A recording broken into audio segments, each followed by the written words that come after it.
But first of all, Cindy, I want to thank you very much for joining the interview. I mean, I've been following what you do, and I'm very very curious to know more about your point Oh, of view on presentation design. I think we can define you as a legend, a veteran oh in my the world of gosh. Well, presentation design. veteran, yes. Legend is very flattering too. Well, you got I think more than 20 years of experience in the domain. I I think do. it's you. Yes. So it's you've seen, let's say you've seen a lot with your presentation whiz company, right? I have. I started in 2001, right after it was around September 2001. I had been Okay. working at an ad agency, and I remember Ah, looking back one day. I had two little children, and I decided, as I looked back and saw that everybody was much younger than that I needed to make a change. I didn't know what that was. I couldn't be in advertising anymore. I worked in great accounts, by the way, Porsche and Harley Davidson. It was really, really great. But I decided to leave and figure out what I was going to do with my life. And while I did that, I worked with this temporary agency, and I wanted to maybe work part-time in ad agencies, but not full-time, maybe as a contractor. But I was a PowerPoint whiz, because in the agency business, you have new business, right? You're pitching yourselves all the time. And I was involved in that, and people would somehow come to me because I was natural at it. So I put PowerPoint whiz. Uh, the agency did not hire me for what I wanted, being an account okay. executive, but they saw the PowerPoint whiz part on there, and they took me to American Express Financial Advisors, they were called. Now they're called Ameriprise. And they said they hired me. That was my first presentation design job. I still work with that company over 20 years later. It's just wonderful. They're really, really great, mostly template type of things. But Okay. mhm, So your original experience comes actually, it's strongly influenced by teaching.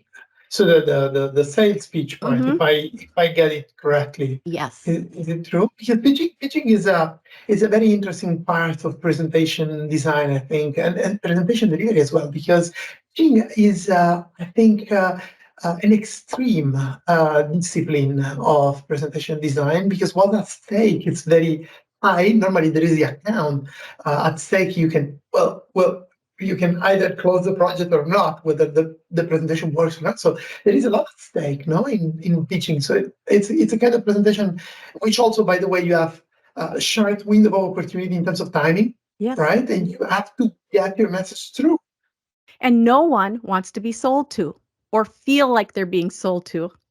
They want to That's learn something. They want to come away with something that's going to make them the hero or make them successful or solve a problem. So that pitch cannot be, humble's not the word, because that pitch can't be perceived as they're pitching me. Exactly. yeah, it doesn't have to be commercial, all about commercial, right? Right. I And not think a commercial. Right. yeah, one of the most common approaches that I see is I start my pitch and I tell everything about my company, everything about my experience, how Exactly. good we are, all our projects, our portfolio, and then you notice people stop listening, right? Who cares? I always liken it to going to the dentist. When you go to the dentist, you're there because you need help, probably, and the dentist doesn't start telling you about his college degree. He doesn't show you an aerial shot of the dentist facility flying over there. He gets to work. He identifies your problem and he gets to work. And that is in when you're pitching in presentations, it's not about you, it's about what's in it for the audience. Nancy Duarte, whom you've interviewed, I believe, or no, it was Nancy Duarte's colleague. Yes, I Yeah, interviewed that. yep. And they it's you have to empathize, you have to feel the Mhm. pain and put yourself in their position, and so that you can demonstrate understanding. People start nodding, I understand your problem.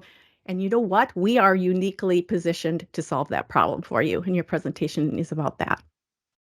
So in terms of storyline, right? Supposing we have been given 5 minutes to deliver our pitch presentation, and by the way, we are like us among other agencies going to pitch. What would it be the best way to start our presentation, in your opinion? Oh my. We're given oh my goodness. I hope you could edit this. No, the Yes, best way is to there first is of no all, need. there's eye contact. It's Mm, be a part of the audience. It's how you mm, show mm. up and be. I for one am tired of hearing the word authentic, but it means something. By how you show up is how people can relate to you and connect with you on an emotional level. So whether it's nothing about the project, nothing about the pitch, nothing about the solution, it's establishing that warmth, that energy in the room that connects with the audience. I think the key word here is empathy. Mm-hmm. Like, and I love the way when you say we have to show up and being authentic. Mm-hmm. There is a beautiful book from Reynolds called The Naked Presenter, Yes.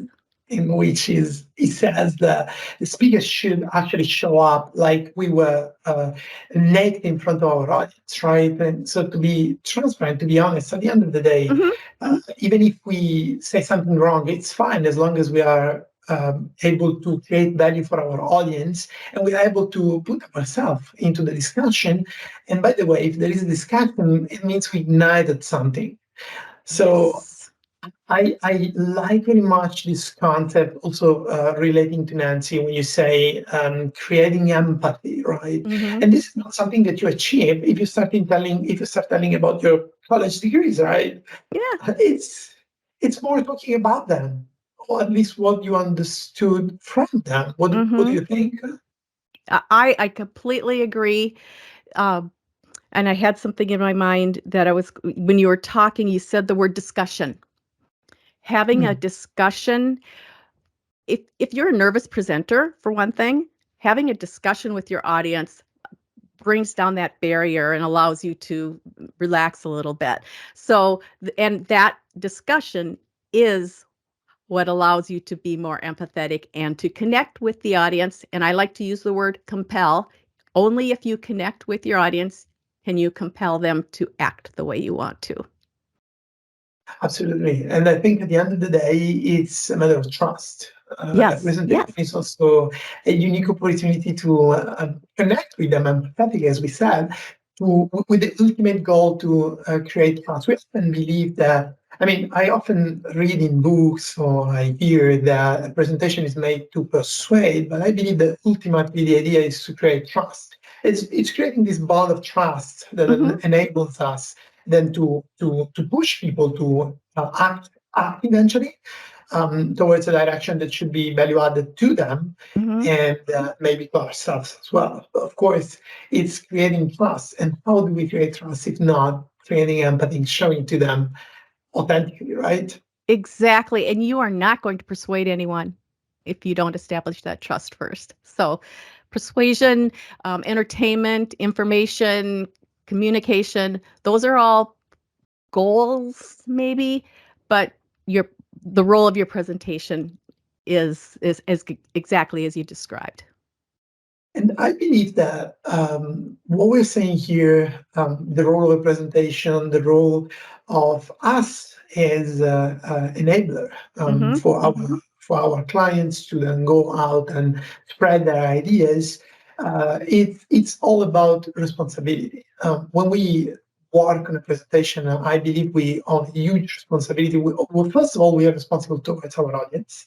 Mm-hmm. Uh, we are responsible to our audience because we are asking them to commit their time and their unique and undivided attention to ourselves. And this is something we cannot give back. I Right. mean, we ask them to commit on what we have to tell them, but if our presentation doesn't work, then we wasted their time and our time. And for us, making presentation for others, probably the time of our clients who believe in us. So I Absolutely.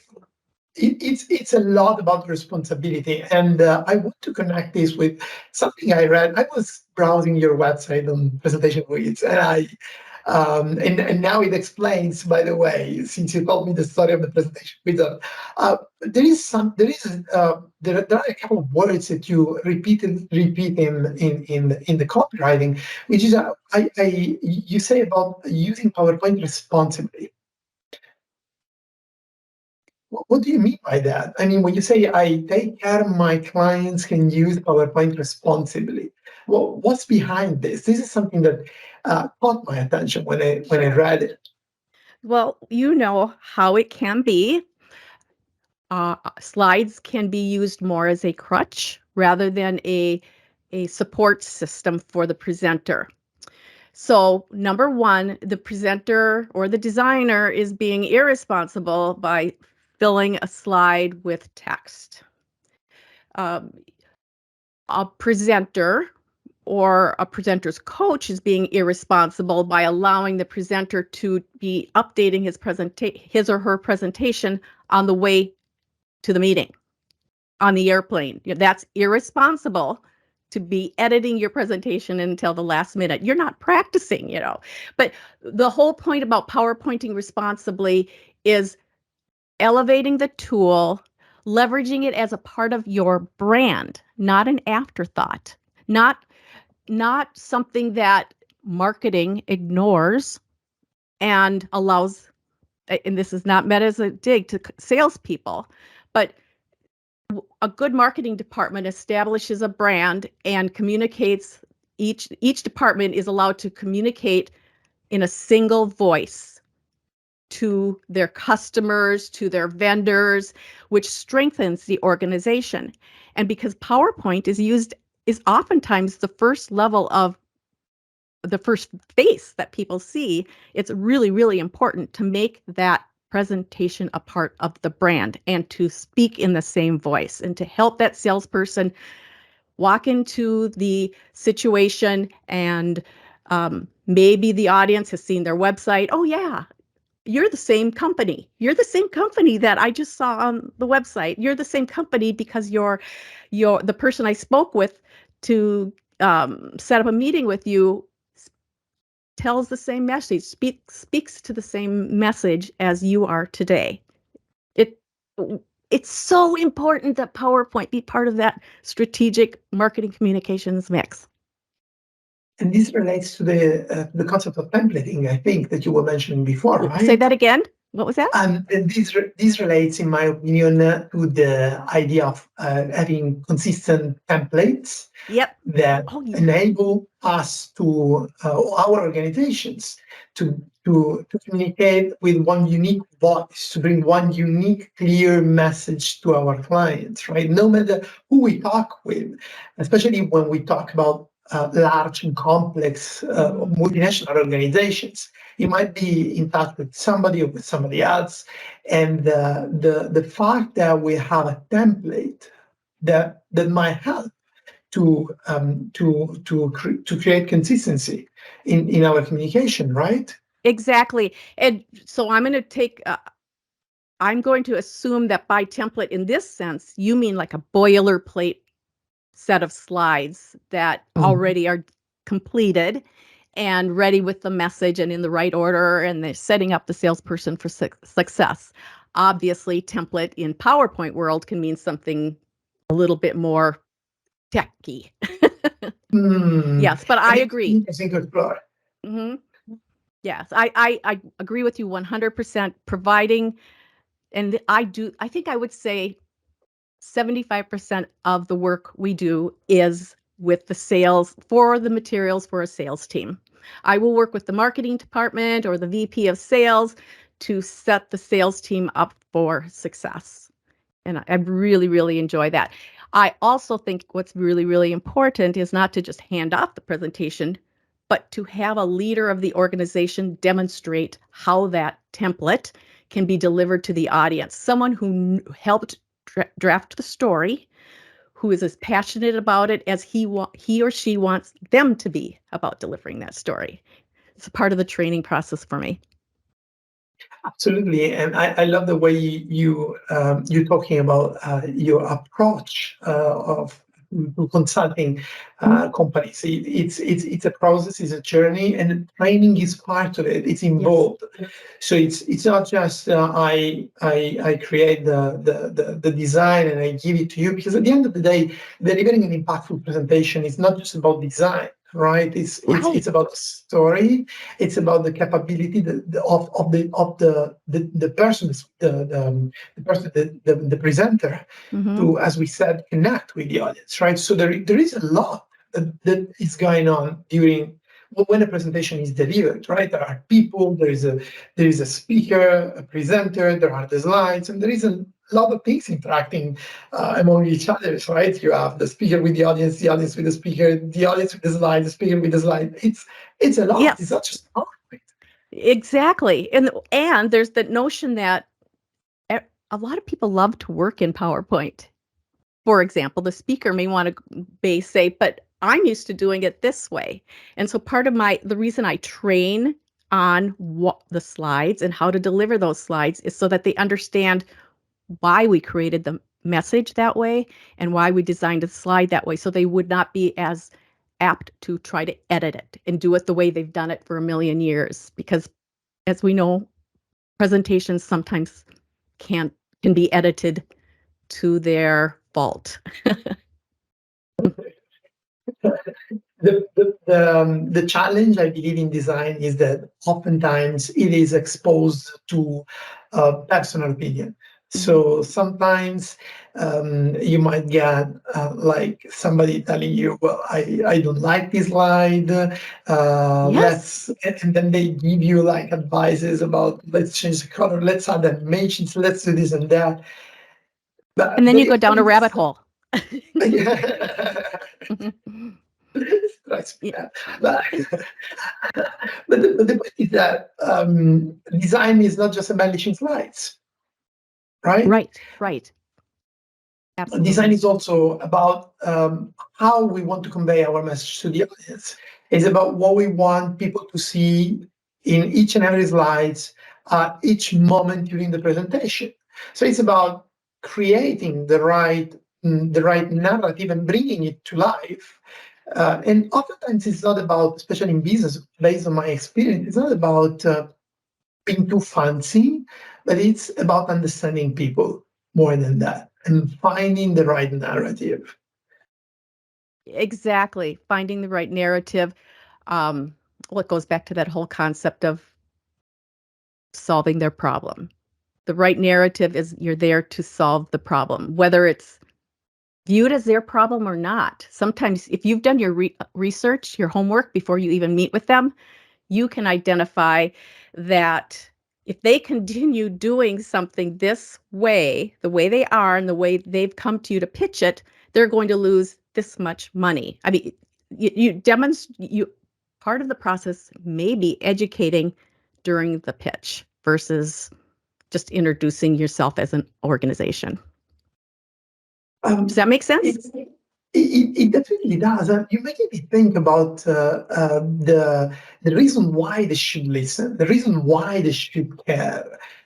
There is Yes. Chris Anderson, from TED, right, the owner of the TED Hmm. format. He says from the beginning of your presentation, you should ask them the permission to come in and deliver the message. So in a way, you have to give them a reason to care. Yes. And this has to Exactly. happen at the beginning of the presentation. You have to give them a reason to care. And if you want them to listen, once again, it's not about yourself. Hmm. Likely it is about what you're saying. I love the idea of educating them throughout the pitch, right? So Hmm. I'm here to solve a problem. And I wanted to connect this with some of the storytelling. There is plenty of storytelling techniques. Hmm. But generally speaking, there is always this dynamic between problem and solution, right? The Hmm. problem catches attention and solution releases attention, right? So you always start with a problem, especially in pitching. So the problem catches attention. And why does it catch attention? I think because of what you're saying. So the fact that you're giving an answer, you're giving them a reason to care. You make me think of one of the easiest ways to do that. If in the traditional presentation, how many times have you seen a cover slide or title slide, introducing the speaker, and it says our capabilities or ABC company capabilities. What is my reason to care? You're going to talk about you. You're going to talk about your capabilities. Why don't you talk about how you're going to bring me into the 21st century by solving my problem? Make it compelling. Reason to care. So that you made me think of something that is such an overlooked opportunity to nail it right away. The cover slide, the importance of the cover slide. How many times we underestimate that slide and we just put a generic title when we could actually, in a sentence, as you're saying, wrap it up and give the reason to care. Right. You talked about design and presenting and how they're so intertwined, and copywriting is a part of the design. How you show the text is part of the design. Definitely really important. And I think we could connect this also to the thank you slide. Oh, yes. What do you think about the thank you slide? You can say thank you. You don't need a slide for it. You don't have to say it. It is my opinion, and I'm not quite certain of all of the opinions out there, but what a huge opportunity to reinforce your brand, to reinforce the next steps, to talk about, say thank you. We look forward to hearing from you on blank, blank, blank date, and to make it more actionable. So they know you're grateful. Use a closing slide as a call to action somehow, whether you put steps on it or whether you just put contact information. But because you're the presentation expert, the content expert, you can speak to all of that. Absolutely. The presentation, I like very much the way you're saying close with an actionable slide. Mm-hmm. I like to make the comparison between a presentation and a landing page, a sales page, right? It's like on Amazon. If you want to buy a book, but you don't have the buy button, how do you buy the book? Right? Yeah, exactly. How do you buy it? If you think for a moment, everything that is around that button, right? The title, the compelling title, the description, the reviews, beautiful cover of the book, everything that is on that page is uniquely meant for the user to click on that button. Mm-hmm. So and we could argue whether we like or not Amazon pages, but then beauty is a personal opinion. Mm-hmm. The point is that no matter what happens on the page, but the user must click on that button. Otherwise, the page doesn't work, and the design has to be remade. And the same is for presentation, right? Absolutely. But in a presentation, we are there taking them by hand on the journey. Mm-hmm. And the way we start and we end really depends on the level of awareness they have about the topic. Mm-hmm. So do they know something? Do they know nothing about the topic? So this helps us to understand whether we should give them some context or background at the beginning before we take them to the call to action. But at the end of the day, we have to take them on the journey towards the call to action. So the call to action should be the final part, and it should be our clear objective from the beginning. Exactly.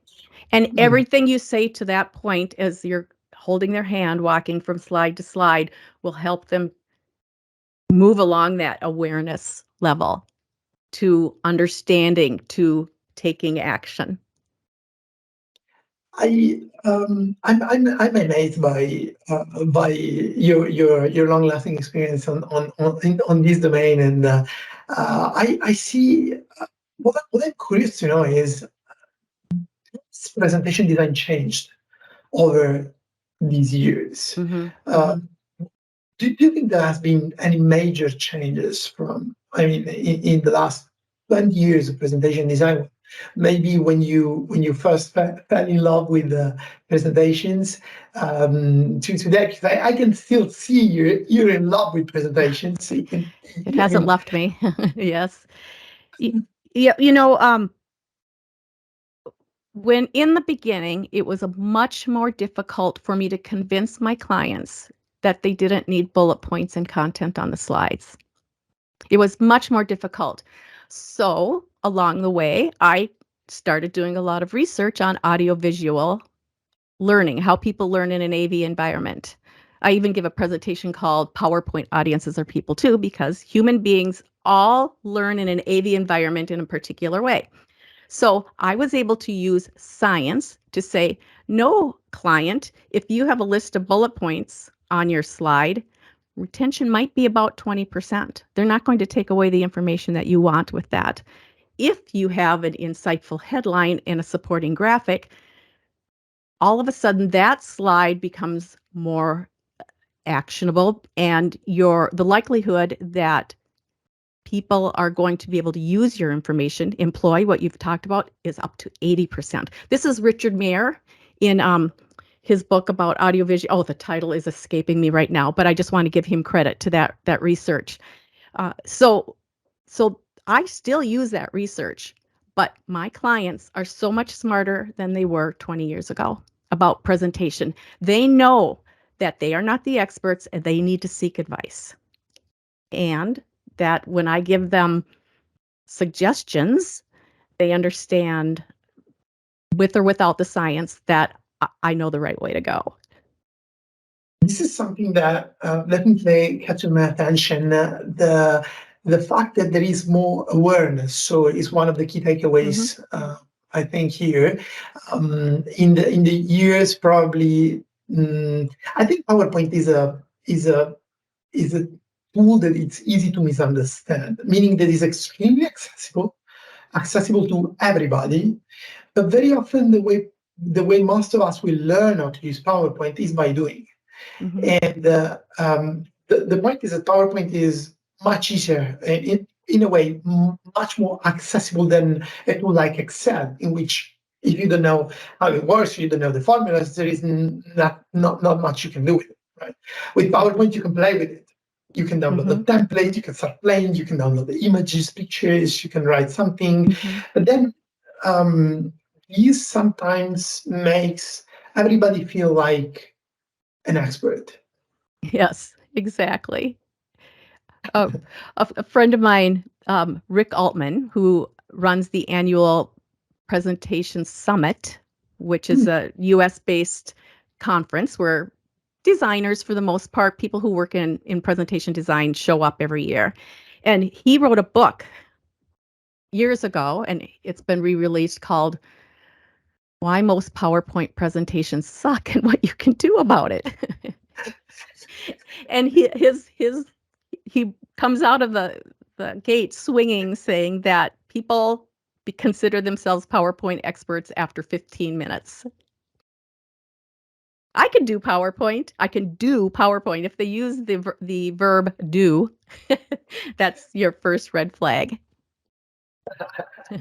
And what do you do? I mean, the point is that would then they be ready to listen? How, I mean, you said in the years people became more aware and now they seek for advice for the expert, right? But this is something, what if they believe actually they are experts? One of the common answers that I get is I've been delivering presentation from all my career. Of course, I know how to make a PowerPoint. Oh boy.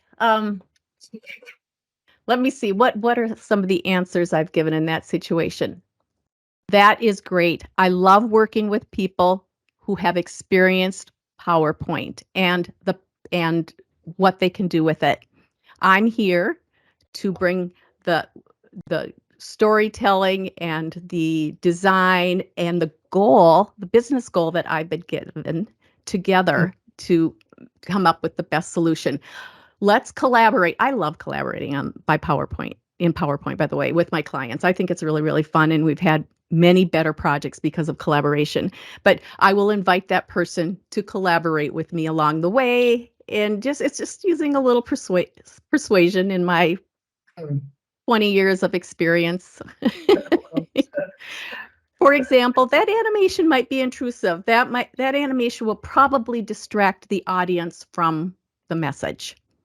Again, using the science, I seriously live and breathe it. I think I talk about it throughout the day, and I'm not even aware of it. One of the thing that I specifically like in what you're saying is the idea of collaborating with them. Mm-hmm. At the end of the day, a presentation is the output of a collaboration because they bring on the table the contents and the need. Mm-hmm. And actually, there is an audience waiting for them. And we, as presentation designers, we're there to help them deliver their message in a way that actually will be remembered. So, one of the things that I like to do is to ask them to present it the way they believe it works the best. Absolutely, I agree with you 100%. I always ask them to deliver it to me how they would present it first. So I'm with you. Good call. Mm-hmm. Because I believe that that is the opportunity for us to show some little differences. Like, for example, they deliver it to me, then I say, okay, now let's try in this specific part to do this other way. And then now present both. And then Yes. you judge yourself. Do you ever, when you're designing slides, do what that you've been asked and then say, but I recommend this approach? So you're designing slides and they'll insist, nope, I have to have all this on the slide. And then you'll say, but look at this slide. You're much better positioned as the expert, and all of that content is in your notes. You're going to talk to it. That works about 90% of the time, I think. Yes, because 10% of the time they start reading their notes while they're speaking. Yes, exactly. Oh, yes. No, I'm joking, of course. But absolutely, I think showing them a situation in which it works, and then showing them another situation that might work better, and having them trying it real time gives them the demonstration that they could achieve much more. And so this happens step by step in a process in which they say, "Oh, actually, this works much better. I haven't thought about it," and then they try it. They Yes. try it once, they try it twice, and then there is a moment in which I notice a switch, like a moment in which I start asking. They say, well, what would you do here? What do you think Ooh, about this? So now yeah. you want to know. Hmm. Uh, and I think that is the moment in which we can add value to them. I love it. That's the best moment. It's in a way we are taking them on a journey as well. Hmm. To with the final goal to create the ultimate presentation for them. It's a presentation that actually delivers the message. Then presentation is always a deliverable that is a work in progress, can always be updated, in my opinion, and even if it's not responsible, as you say, to update it last minute on the fly, just before entering the meeting room, and then you don't have time to rehearse. But you were saying you were referring to presentation design in US, and Yes. one of the things that I'm amazed from is the presentation yield. You actually created the presentation yield, right? Well, I didn't create it. Colleague and friend Echo Swinford is the founder of the organization. Many of us in the business had been talking about the need for elevating the industry, Mm. elevating design, supporting design individuals, helping corporations or users of presentation design to understand the value. We'd been talking about that. Echo said, we have to do it. So she picked up the phone and she called a few of us. And I was on that list. I became a founding board member. There we And go. I was the second president of the organization. We're now on our fourth president, so we've been around for a while. It's a wonderful, wonderful organization. International. We have international board members now. Okay. Hmm. Tell me more. What about it? Who joins the presentation guild? What are the key outcomes? What do you get from it? Sure. We typical members are people who work on designing Hmm. or helping deliver presentations. We also have programmers. Steve Rinsberg, one of our fellow founding board members, is a programmer. And I know you have an added, don't you? Yes, I do. Yes, yes, you do. Um, so it's a mix, but the whole point is, like I said, to elevate the industry, and we do that by providing training, um, uh, design training, Mhm. delivery training, coaching, that type of thing. Mhm. If members get access to the live meetings and then there's videos they can check out later when they have more time. Um, but very importantly is a certification. And Ah, it is the only suite of certifications in the industry that there was tons of research done on what makes a person a presentation specialist, what makes them, the middle one is expert, and the highest one is master. And ah, lots of research done on each of those levels. Now, because when you're a specialist, you're focusing mostly on the tools, that's that certification is done in PowerPoint. So what do you understand about PowerPoint? mm, I haven't been as involved in the certification development, the words, I never was one of the educators that helped develop it. I was more just a board member, a peer review kind of thing. uh-huh. Um, as we get to the master, that'll be bigger picture, what we're talking about today, you and I. Yes. So Okay. that's Okay. huge. And it's people get certified, they get put little initials behind their name. It's official. There's nothing like it in the industry. It's not the same as completing and getting a certificate. It's certification. I get what you're saying, and once again, I think this is the opportunity to reaffirm the how how much there is behind the scenes of the presentation. Hmm. And once again, it's not just combining a text box with a picture on your slides.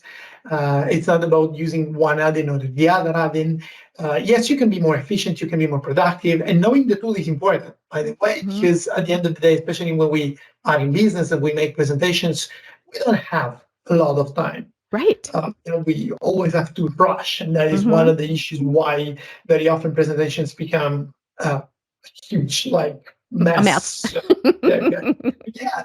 Well, I think we can say that. At the Hmm. end of the day, it's the truth, right? It's Right. like a copy paste of puzzle of presentation made by one colleague, by another. I put everything together, then everything is. I don't even want to know how much the slide master suffers, and then I just go and deliver because I don't have time to make it perfect, right? So I just go and deliver what I have. But what you're saying is the presentation guild takes the members through a journey, and they love the fact that it's not just about the tool, but it's about the tool, and then there Hmm. is more than that. Um, Beyond the tool. Hmm. As you you're up, become more and more expert in this business. Exactly. I don't believe the master's certification is complete yet, but I know the specialists and the expert are. and then you do a lot of volunteering efforts. I do. First of all, my how- let's see, starting way back when in order to learn, because I wanted to be self-improve and there wasn't a lot out there, I would go to they were called news groups at the time, and there Okay. were experts who would answer questions. And along the way, I started answering questions. And it was like a little competition. In those days, you would get like a bronze bar or something. It became really, really fun. And I enjoyed helping people. Well, Microsoft recognized that along the way. And they awarded me with the Microsoft MVP award. And I've been able to get that every year for 15 years. I think there are about Wow. 10 or 12 of us in the States. It's really hard to know because we're kind of lumped in with the Microsoft 365 group. But there are around 40 of us in the world with that distinction. So that's Okay. for volunteering on a technical standpoint. But I have to Well, tell you, oh, go ahead. What's your question? I just, tell me, I'm listening. I'm just amazed. well, I love working with students from fifth graders to high school kids to college kids. And a client of mine founded an organization, a nonprofit organization called Diamante Scholars. He founded it because he realized, well, he had a really hard time getting through college. He just wasn't cut out for the 4-year university kind of degree thing. And he had to go, chose to go the junior college vocational school route, the technical school route. And that got him ready to go into 4-year, and he's very, very successful. He wanted to give at-risk students, kids who maybe weren't cut out for 4-year college or didn't have the budget for 4-year college, the same opportunities. Well, when he Okay. told me about this, I was so touched that I said, I want to present, I want to train them. So once a year, I spend a day with the students, the kids who have earned the Diamante Scholarship, Mm-hmm. who, yes, and I work with them in particular, and I help them understand presentation design and delivery, but help them then take it beyond the podium and into their everyday lives and how they present themselves, how they prepare for a job interview. Um, it's all in the presentation, right? It may be a PowerPoint slide presentation, but it's how you show up, it's how you present yourself. So those are the two things that I do other things, but I am just, I'm passionate about contributing to the technical community and to the student community. Well, once again, beyond PowerPoint, beyond Yeah. a presentation, behind the scenes, there are people, Yeah. Yes. and the way you connect with them, or the way you connect your clients to them, or the way Mm-hmm. you teach students to connect with them, likely. And congratulations on the MVP. I mean, it sounds like an amazing award. Having kept it for so many years and I renewed it know. for so many years, it's amazing.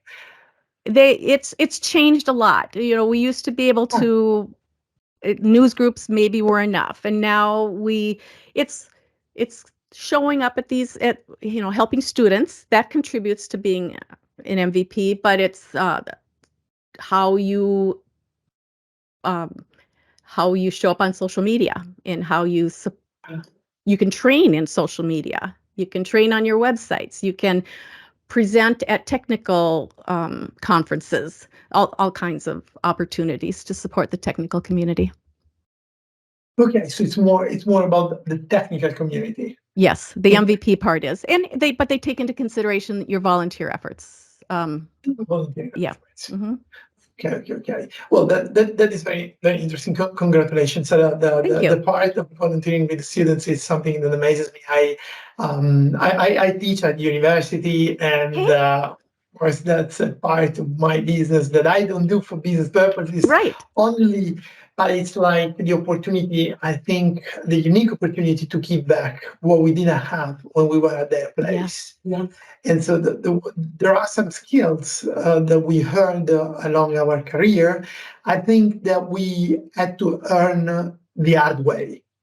And Hmm. so being there in front of the students, it's like, guys, I've been there before, and I went out, and this is what I didn't have. Now I can give Yes. it back to you. So this is Exactly. something that passionates me a lot. I, I love that about you. I think that is wonderful. What do you mind if I ask you what you teach at university? Of course, it would be my pleasure. But I'm very consistent in what I'm doing. I teach picture presentation strategies, Okay. based on a methodology that I called lean presentation design, which is my book. It would be my pleasure to make you have one, of course. I would be so flattered. But you and Gar Reynolds, you're kind of the same.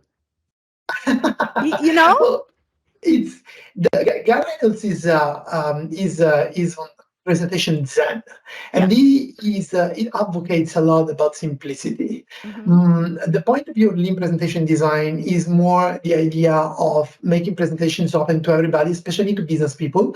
I Mm-hmm. come from business. I come from corporate. In reality, and what I always realize is that when you are in a corporate, what happens is that you have no time, but you have to deliver an effective presentation because, like, in 2 minutes, a multi-million decision, why the decision might be taken. Like, okay, we do this advertising or not? 30 Mm-hmm. million euros on the table, right? But then this might happen out of 10 slides, okay? And these 10 slides might have been finalized 5 minutes earlier. Mm-hmm. So what happens is that what I always suffered when I was in business was I was receiving these requests by my bosses, the actors and C levels, all the time. They were asking, "Okay, Maurizio, let's make this presentation. Watch out, make it right, because I won't have time to react to rehearse, but I will definitely have to make it perfect." So I felt the responsibility, and my challenge was, I'm not a designer, I'm a business person, Mm-hmm. but my urge is to make a presentation fast and effective. And so my question is, how can non-design people, like business people, achieve an effective communication in the shortest amount of time as possible? Mm-hmm. I'm looking for the sweet spot, Mm-hmm. if I may say. And so this is the idea of lean presentation design. And also, one of the messages that today it resonated a lot is the idea that there is much more, such as about design. Yes, simplicity is important, and on that, the reference is for sure presentation design. But it's not just about that. It's also about finding the shortest amount of clicks that Mm-hmm. take you to deliver the right message. So it's about approach, it's about methodology, it's about how you think about the slide, but not just the slide, but about the entire journey. Mm-hmm. How you will deliver it in addition to getting that slide handed over by Maurizio. Well, say again, what do you mean? Well, it's a bigger picture just to support you. But I did want to back up a little bit when I Huh? said that you and Gar Reynolds, he teaches at the university at a university situation too. So Yeah, it does.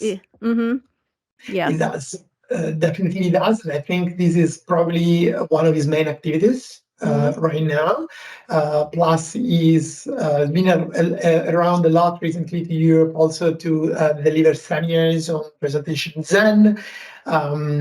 We the conversation that we had was very inspiring, I think, because what probably presentation design was the first book I've ever read on the topic, and one that I found very inspiring. It's very concrete. It's very much. I asked him, God, what did it make presentation Zen so famous, right? And the answer that he gave me was, Maurizio, it's simple. I told people what they needed to hear in the moment in which they did. mm-hmm, mm-hmm, That message did resonate a lot mm-hmm, because probably we were crossing a period in which we people were relying on bullet points, as you said, mm-hmm, mm-hmm. in which people were filling their slides with text. Because nowadays, saying to people, let's have our slides lighter, right?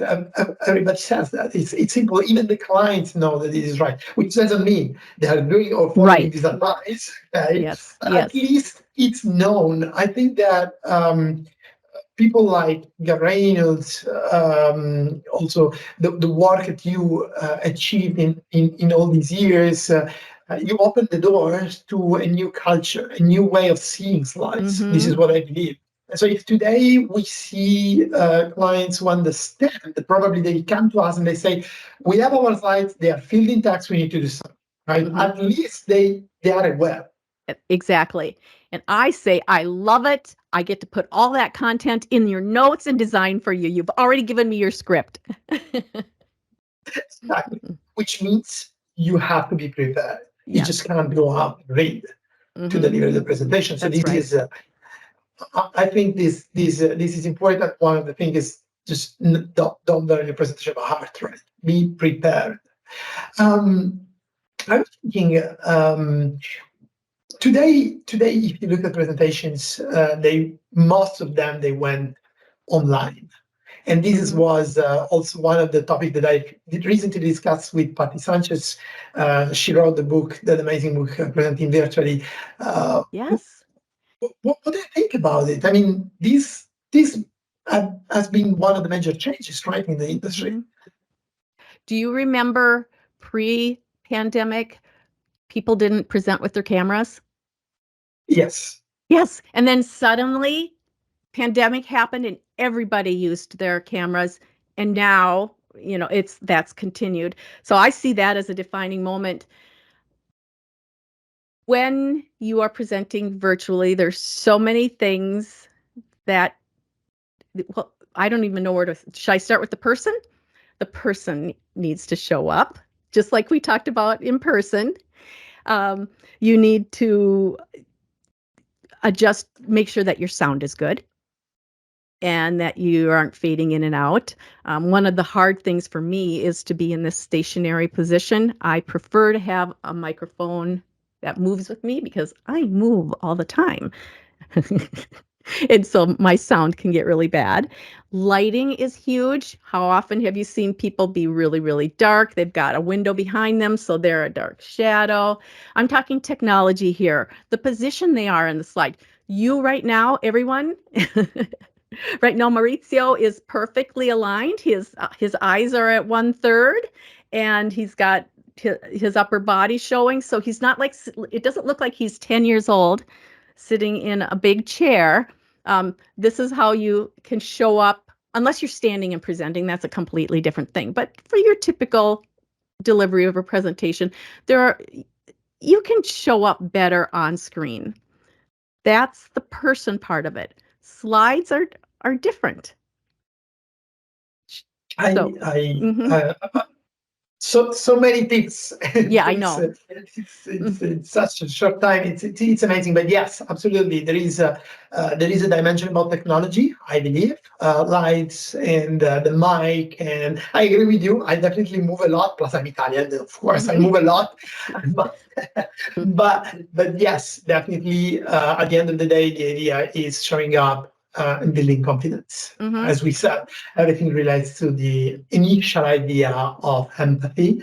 I believe that for 100%, the way we show up and give our presentation makes a huge difference. So therefore, technology adds a lot. Framing ourselves in the camera is something that can easily be learned. I Mhm. think anchorments in television, in news, for example, they can give us good example, easy to Yes. follow. So yeah, the way lights. I was speaking to a public speaking coach, and it was showing me the lights, and it was all of a sudden shutting all the lights and then going dark, and then talking with this like deep voice. Like, does it sound scary? And you could see like Wow. the whole light, how this makes the difference. Yes. And sometimes we don't even realize that just having a smartphone could make a huge difference instead of the camera that we have on our laptop. So yeah, 100%. I think this makes a difference. And if going virtual was one of the major, um, let's say, disruption Mhm. in the presentation world, the most reason why, Oh, and I yes. know you talked about it in your Yes. podcast, haven't you? Yes. Yes. We're talking about AI, That's right? right. Mhm. But first of all, before we talk about AI, your podcast. We didn't mention your Oh, podcast. yes. Thank you for asking. Yes, the presentation podcast. We're going into our 7th year. Nolan Wow. Hames, Troy Collar, who is the founder of the podcast and asked Thank you. Troy and me to join. He also produces it. Okay. Yes, and the three of us take turns in coming up with content and inviting guests and um, subject matter. It's a joint effort, and it's been wonderful. Who is the typical listener of the podcast? Oh What are my they goodness. taking out? What do we learn from the podcast? Hmm. Why should we listen to the podcast, right? I think it originally would have started with the same people that joined the Presentation Guild, designers. But it's expanded. We received a note from a doctor who happens to live in the same town as I do, and Okay. just listen to it so he could improve his presentation skills. You know, Wow. yeah, and so we do, but we talk about PowerPoint a lot because we are all three of us PowerPoint MVPs, the Microsoft Okay. award. Mhm. But we talk about presentation design in general. We invite coaches. We recently we have authors of books. So yes, lean design sounds like a wonderful subject to talk about. That would definitely be my pleasure. Thank you Yeah, very much. absolutely. But yes, so that 7 years, when Troy introduced it to Nolan and me, he said, let's try it for 6 months. And here we are almost Okay. 7 years later. Mhm. Hmm. I think you see all these effort. If you look around, our industry is not structured industry in a way. There is not a lot of, let's say, strong organization who talk about presentation design. There are a few well Hmm. known, 100%. But what I believe you guys achieved in all these many years is creating our industry, giving Hmm. it a name, giving it a fame, Hmm. right? And sometimes even a dignity. Why not? Because very often we are like a subdomain of design. Like if I'm a Yes. designer, I can do presentation. If I'm a creative agency, I can do presentation. If I'm an ads agency, I can do presentations. Everybody can do presentation. Even business people can do presentation. But at the end of the day, it's not everybody No. should. Right. Well said. Yes, you nailed it. That was very well said. But that's So why I, we're in it. We're in it for, we just love to help people. I think that's just part of our nature as designers in presentation, because we are positioned more often than the traditional graphic designer as really meeting a need, really solving a pain. Someone's in crisis, they need a presentation, we help them and we make them feel better. Can we say that about an ad? Maybe a brochure. You know, it's a completely different journey. mm-hmm, In my absolutely. opinion, it's a completely different journey. And the importance the empathy plays in our roles, in our presentations, is something that goes farther beyond the one Mm-hmm. page brochure. Then we could argue about it, but presentation skills, presentation design, in my opinion, is a job that is useful to everybody, but it's not everybody's job. Exactly. Mhm. Exactly. So what were we Um, on? Why did we went off on a little tangent there.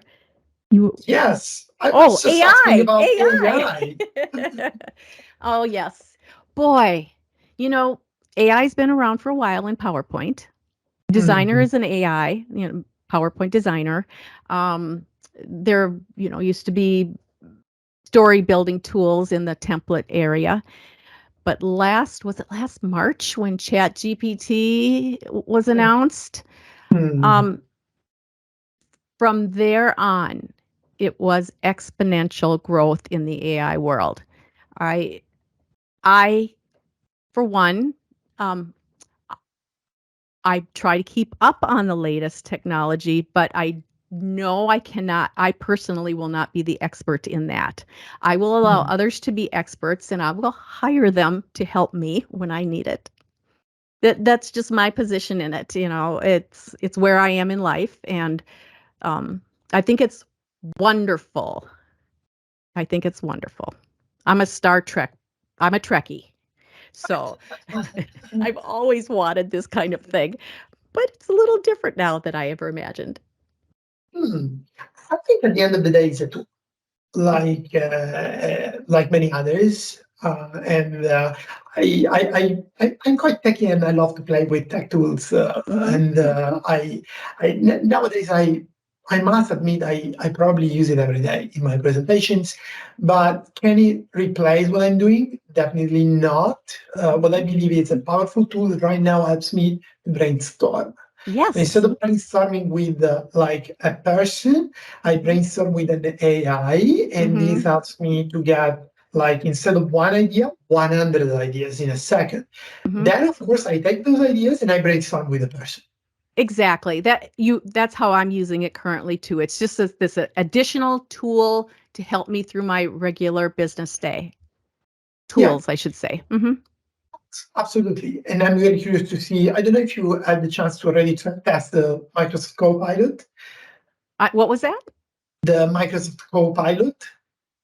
No. Okay, no, yeah, okay. So as far as I could see, the GPT brain has been Yes. integrated into the Office suite, Oh, yes. and is going to be released as a co-pilot. So Cool. it's going to be available in the Office programs, Word, PowerPoint, Excel, so on. Mm-hmm. So there is an amazing presentation from Microsoft in which they show how how it works and what you can ask it, like reshuffle this line, help me to make it more direct, change the tone of voice, do plenty of things. And so this is disrupting in a way because it's giving people accessibility to make their slides better. Mm-hmm. I think this is a powerful tool to everybody. I mean, if everybody can achieve to make the slides better, imagine how much we can do with such a tool. Exactly. And I think it was in May, Microsoft announced that they were beta testing this with 600 companies across the world. I'm not quite sure. And that makes perfect sense because if you've played with AI, it has feelers that go everywhere. And in a corporate environment, I think they can better control, or they want to control, where that information is garnished from. So, and I think this is my thinking that short term it's going to be at corporations until they can figure out how the masses can play with it Yeah, and not get, what do they call it? Nightmares, bad dreams, hallucinations. hallucination. Yes, exactly. Yeah, it very often hallucinates when you ask something and then it gives you a wrong answer, and then you say, "But this is a wrong answer," and then it says, "Oh yes, sorry for that." I was working on a presentation and I asked it for some studies because one of the things that I believe we have in common is I'm very much science based. I come from an engineering background, so I'm very much science based. And I was asking, I need 2 or 3 studies to support this specific point. Mm-hmm. So I don't have time to research now, do the research for me. And he came out with research from HBR and the Harvard Business Review, and it was saying it was actually supporting my point. Then I asked, okay, when has this article been published? Because I can't find it. And it said, no, I'm sorry, I was just making it up. It Oh, doesn't exist. She said, like, oh my God. Like, I mean, so oh my gosh. So some this, people won't ask that question. Give me the source. Give me the source. Same with photography. What's the source of that photo? Is it owned? Who owns it? And there are issues, of course. yeah, so it has, we could probably conclude our interview Yeah. with the word responsibility. As we open with it, as it is part of your website, I think, and you said that you teach people how to use PowerPoint responsibly. I think at the end of the day, AI is just one more tool that will help everybody, but it has to be used responsibly. That's right. Exactly. Thank you. Thank you, Sandra.